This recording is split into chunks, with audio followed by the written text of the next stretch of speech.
अस्सलाम वालेकुम। हर खबर पर नजर हमारी रुख करेंगे इस्लामाबाद का।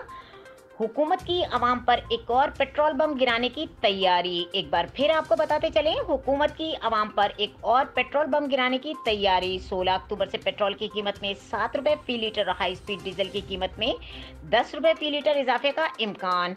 तफसीलात के मुताबिक सनती शोबे के जराये ने दिन के न्यूज़ को बताया कि हमने पहले 10 दिनों के आदाद शुमार जिनसे जाहिर होता है कि 1 अक्टूबर 2021 से रिफाइंड मसनूआत की कीमतें $79 से बढ़कर $91 फी बैरल हो गई हैं को मद्देनजर रखते हुए दोनों मसनूआत की कीमतों में जबरदस्त इजाफा किया है। उन्होंने कहा कि आमतौर पर POL की कीमतें 13 दिन के आदाद शुमार की बुनियाद पर तैयार की जाती हैं और अगले 3 दिनों में तेल की कीमतों में तेजी का रुझान जारी रहेगा। ताहम ये सब इस बात पर मुनहसिर है कि हुकूमत इस बार पेट्रोल और डीजल की कीमतों में मुतवक्का भारी इजाफे के मुकाबले में माकूल इजाफे के लिए कितनी सब्सिडी लेती है।